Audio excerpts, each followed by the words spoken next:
dear brothers and sisters, we are here in the 42nd Arbaeen procession in the heart of London, in Hyde Park, in Marble Arch.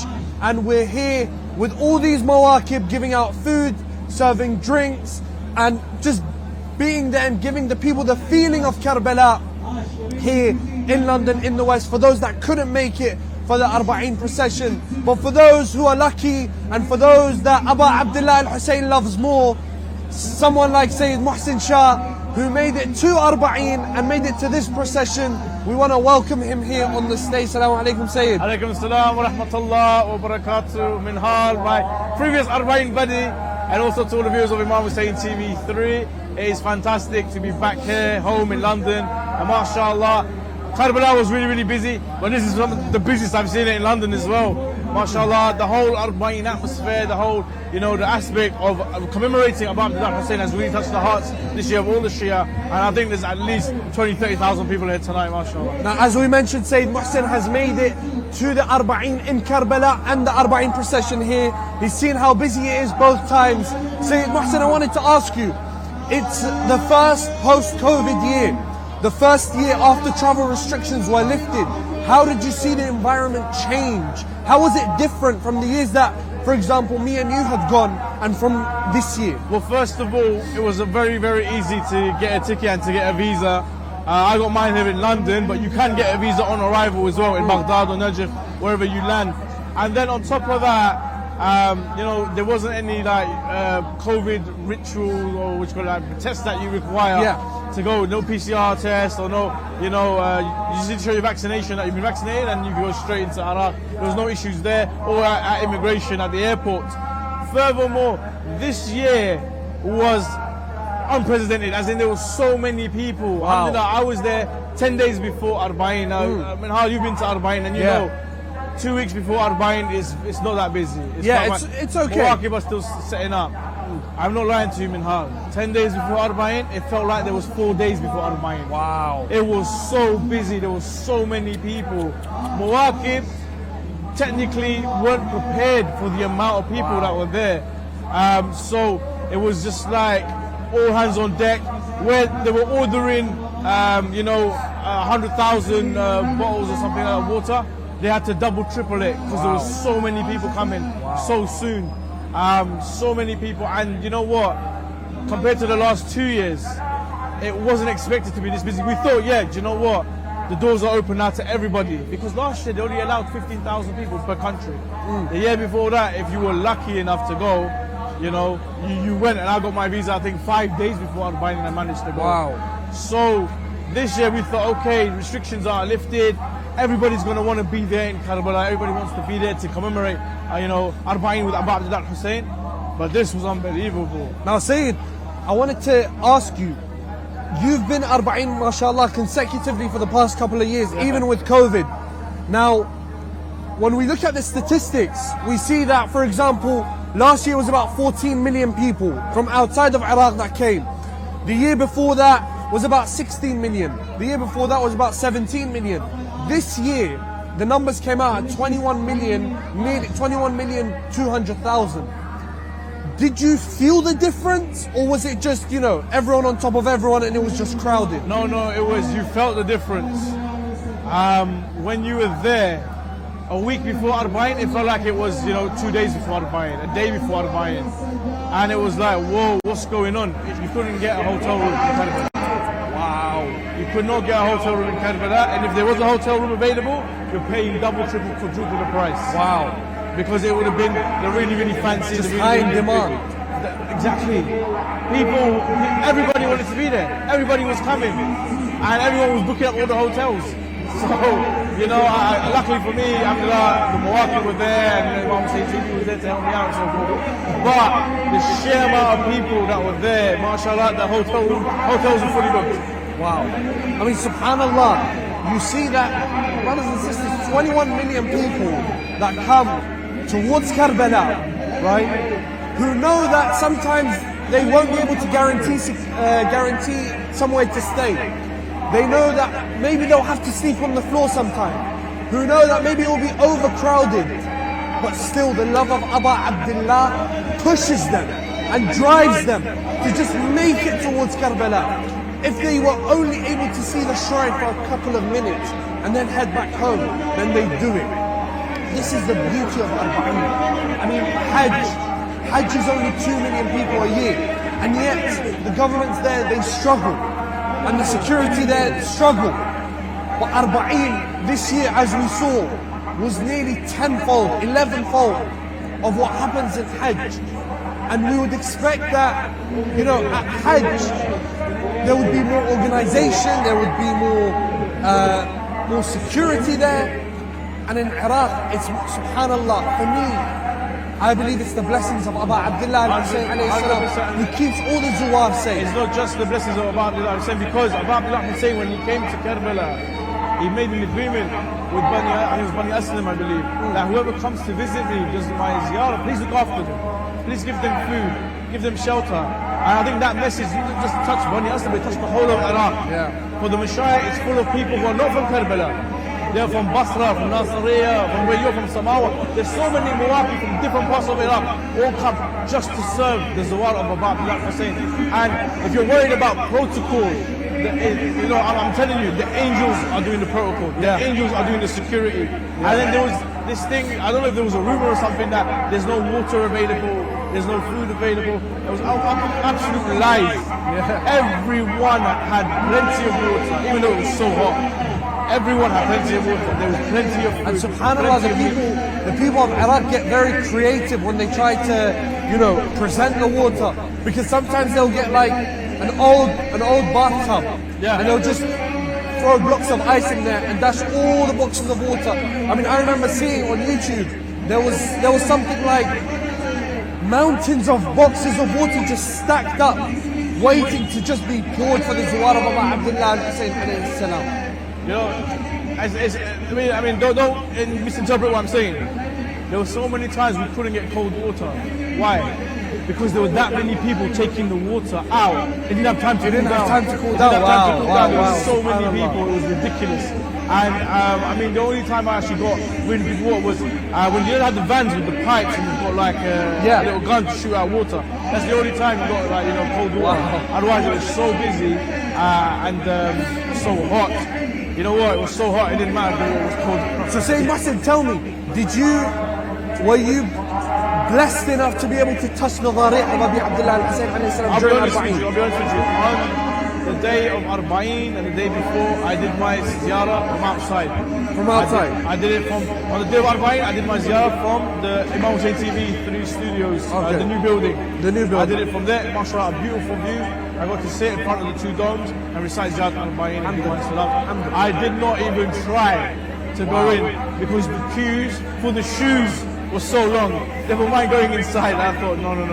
And to be honest, I did get to touch the Dhari, and that was 3 days after Arbaeen. 3 days after Arbaeen, when it calmed down a bit, I managed to go in and touch the Dhari. And you'd actually wonder, like, how much space do these people who take the shoes in actually have?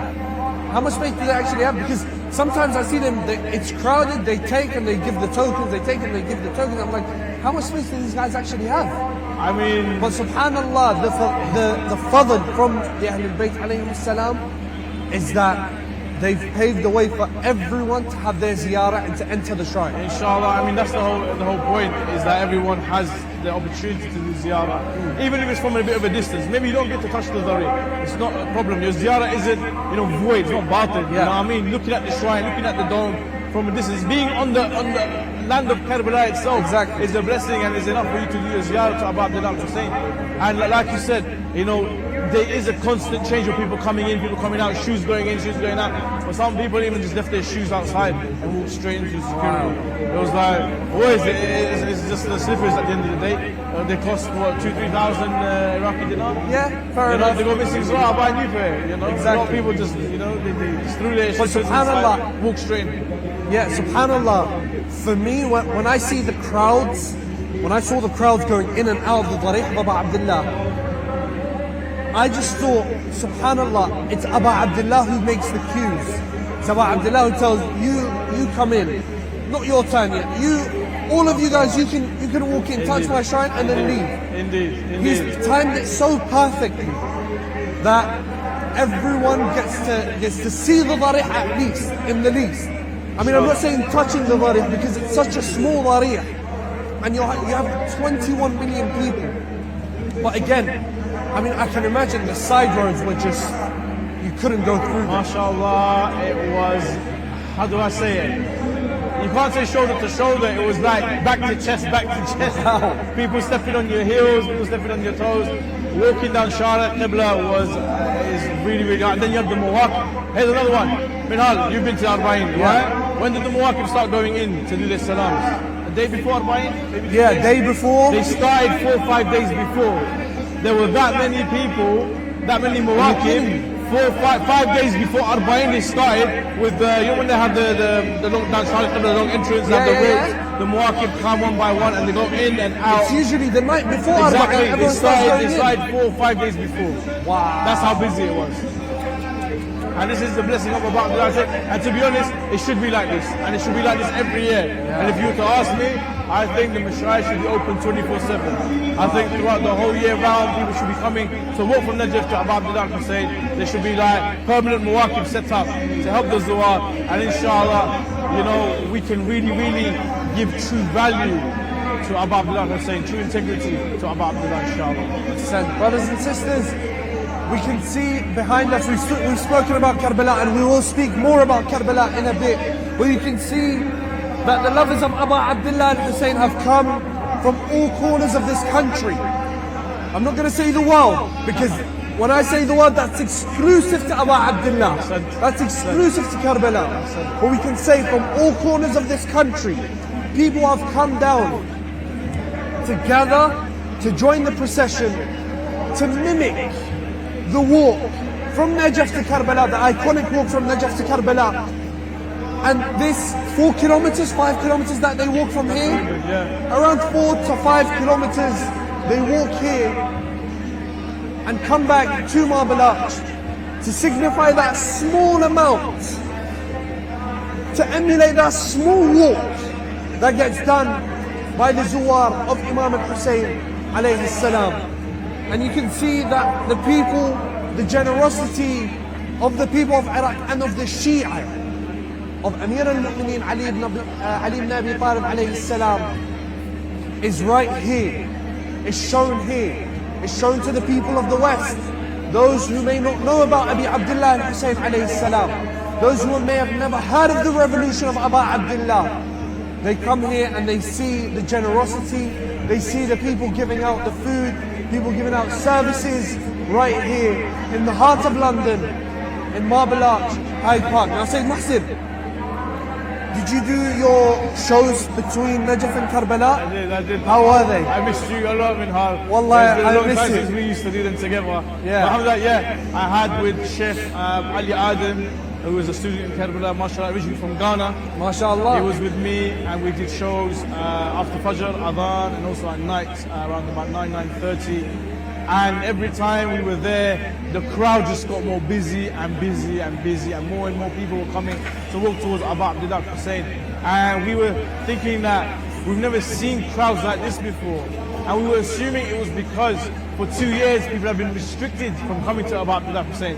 And now the doors were wide open for anyone to come. And I think everyone just took full advantage and said, we're coming to Abba Abdullah. Wow. No one can stop us this time. Wow. 2 years you kept us away from Abba Abdullah Hussein. No more. We're coming to Abba Abdullah.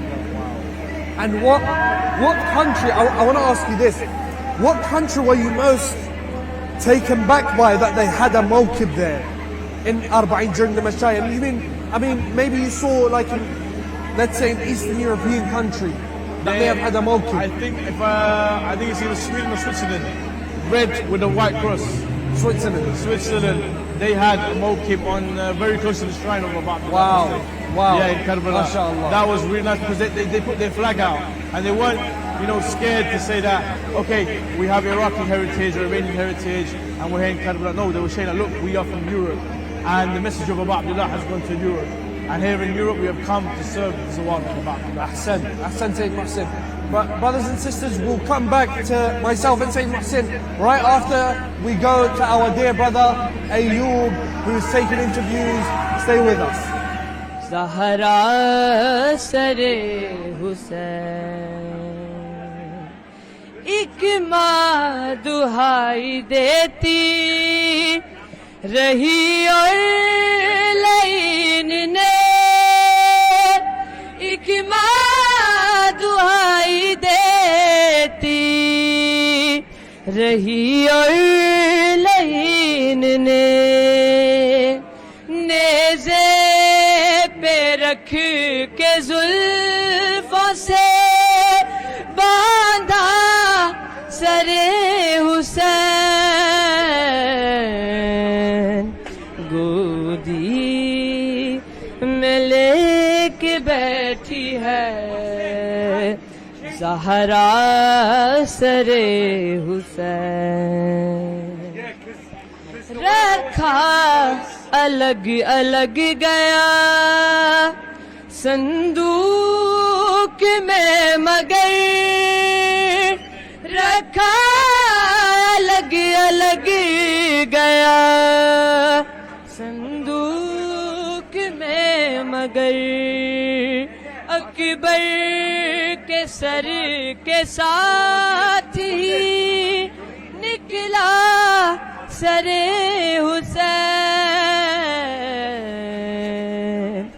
गोदी में लेके बैठी है ज़हरा सरे हुसैन नाके से जितनी बार गिरी दुख तरे हुसैन नाके से जितनी बार गिरी दुख तरे हुसैन नेज़े से उतनी बार गिरा था सरे Hussain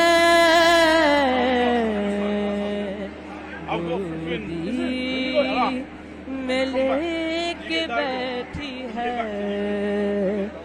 Zahra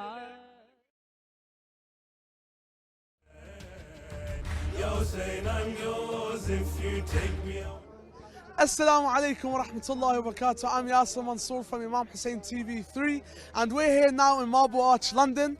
I'm joined with brother Imam Hussein from London too, and we are here to commemorate the 40th of Imam Hussein alayhi salam in Marble Arch, London. MashaAllah. So you said you're here to commemorate the martyrdom of Imam Hussein alayhi salam, but what else are you here for? Why would you come with all these thousands of people? Why are you here standing today with all these random people you've never met, going to eat people's food, drinking water, going around for what? What are you doing it for? As you can see, there are many people here in the Mawqib giving like service for Imam Hussein to the Zawar, and many of us like didn't have the opportunity to go for Arbaeen in Karbala. So this is like a replica of what goes on in Karbala, and Imam Hussein, the grandson of the Holy Prophet, gave his life for Islam with dignity and honor. So that is why all the Shia Muslims are here to commemorate the 40th year. Ahsan brother, thank you very much. Sorry for keeping you here. This is one of the many interviews that inshallah we'll be doing in this march, and we go back to brother Minhad. Assalamu alaikum wa rahmatullahi wa barakatuh.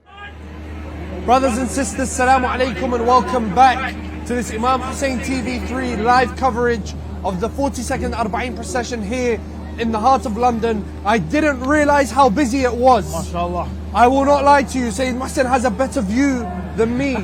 But for me, I just stood up, turned around, and MashaAllah, the thousands that have come out is absolutely incredible and unbelievable. Wouldn't you agree? London, the way our great friend and teacher Sayyid Ammar says, is the capital of Shia Islam in the West. Yeah. That everyone in Europe and everyone in the Americas and so forth look to London as the main, you could say, I wouldn't say trendsetter, but the main authority or has the strongest say and word when it comes to the Shia world in English. Yeah. Obviously, all due respect to the Maraja in Qom and in Najaf and all over the world, they have the absolute They have the authority. final say. They have the final say on everything. But everyone looks towards London when it comes to English, and especially when it comes to Shia Islam, when it comes to certain lecturers and certain, speakers and scholars and so forth. So London, being the capital of the English-speaking Shia world, as you could say, naturally you'd think it would have so many people to come and to commemorate. And like you said, this year, do you know what? I think it started with this year Muharram was something special. Yeah. I don't know about you, but this year Muharram for me was one of the best Muharram I've ever had. Going to the lectures, the azar, the latam, the different programs here in London was one of the best we've ever had. Muharram in Karbala it was something out of this world. Muharram in Karbala. Yeah. So that has a ripple effect onto Arbaeen. And likewise, it was one of the best Muharram that we've ever had, and it was one of the best and busiest Arbaeen that we've ever had, and even here today. Even though Arbaeen was last week. Yeah. Arbaeen was last week, but still people have turned up to commemorate and to remember about Imam Hussein. I think what we also have to remember is, Sayyid Muhsin, it's that yes, the day of Arbaeen has a huge significance, and the day of Ashura has a huge significance, and Muharram and Safar and all those months and days, those specific days that are very significant in Shia Islam. But I think it's a case of when the lovers of Al Muhammad hear that there's a gathering in the name of Al Muhammad, they will turn up. Yeah. Especially the UK community. They will turn up, and they will turn up in the best of fashions. Don't you think? Definitely. I mean, people here are dying for the Ahlul Bayt. Unfortunately, people have come from, unfortunately people don't have programs like this or Masira Julus, marches like this, where they come from, whether it's Birmingham, Manchester, people come from Newport, Wales, Scotland, all over the UK. You know, some places only have one or two Husseiniya. So, here in London, they've all come together for one of the biggest processions that we have here. So, Muhsin, I'm going to cut you right there. I do apologize. Brothers and sisters, we are going to go to a short interview with one of our correspondents here who's on the ground taking interviews with the lovers of Imam Al Hussein alayhi salam. Do stay with us. Salams, please tell our viewers, what is your name firstly? My name is Sayyid Saleh Shahristan. Sayyid Saleh here. And which community are you from?